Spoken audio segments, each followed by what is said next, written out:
Hello, this is the TradeSite Forex Market Preview and International Economic Data Roadmap for the week beginning Sunday, the 21st of August, 2016, and ending Friday, the 26th.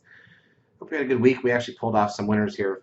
It was a decent week, despite the fact that it's still summer doldrums. This was probably the better week of August, strangely. Had a couple of 100-pip winners and better for the week, so it is what it is. Here's a look at the dollar index daily chart. Here's with projection mode. We are 8 bars down towards a new 9-bar startup phase. We're very close to the red static trend line, which is the short-term target. Here's a look at the euro-dollar daily chart. This one is now 9 bars up, so it could be a short-term top there in the euro. Here's a look at the pound. 5 bars up, not a big deal. Very flat on the pound since Brexit.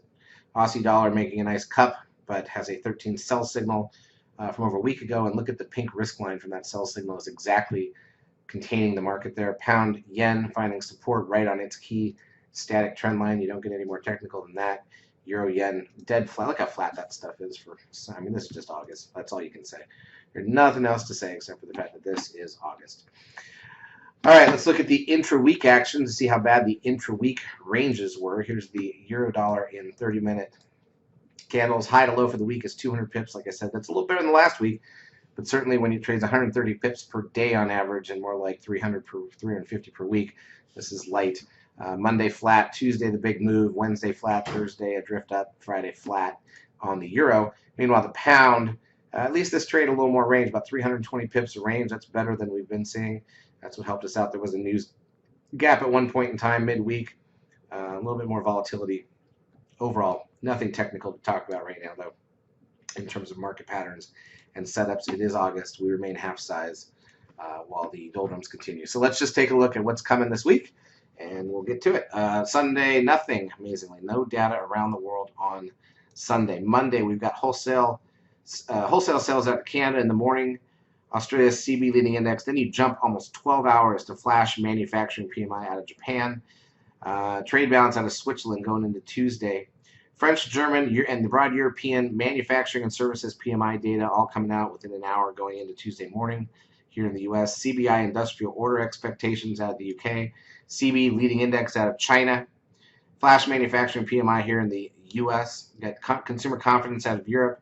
New home sales and Richmond manufacturing index out of the U.S. Trade balance that evening out of New Zealand and construction work done out of Australia. That's not going to move the market. Going into Wednesday, final German GDP number at 2 a.m. Eastern Time, Wednesday morning in the wee hours. HPI, that's the housing price index here in the U.S. at 9 a.m. Existing home sales, 10 a.m. Crude oil inventories here. That's the weekly number. 10:30 a.m. Then you jump to the evening. Not a lot of data at all here. 7:50 p.m. Japan's SPPI. We're already to Thursday. German import prices, German iPhone business climate, UK's CBI realized sales, corporate profits out of Canada, core durable goods orders and unemployment claims out of the U.S., flash services PMI out of the U.S., natty gas out of the U.S., Tokyo core CPI out of Japan and the national CPI number. Bank of Japan core CPI, again, right after that. That's early hours Friday. Europe's German consumer climate, money supply out of Europe and private loans. UK's second GDP number. Look for the second quarter, along with the preliminary business investment and an index of services. Italian 10-year bond auction, and then the U.S., the preliminary GDP. Now remember, there's the advanced number that came out last month. That's the big one. Then they revised it a little bit, so that's this one. So it's not as big of a deal as the first look, along with the goods trade balance number. That's not the same as normal trade balance. And University of Michigan sentiment. So none of our big three. The GDP numbers, because it's the second look. No Fed meeting, no nothing. Nothing to drive the market this week. Now remember, the week after, we've got one more week after this one, and then it leads into the Labor Day weekend here in the U.S., and it's usually some point after that that all the markets start to get more exciting again, and we'll pick things up and see what happens. Charts, as usual, brought to you by eSignal 12. If you've not yet taken the trial of our services, feel free to do so. We will help you out for a couple weeks.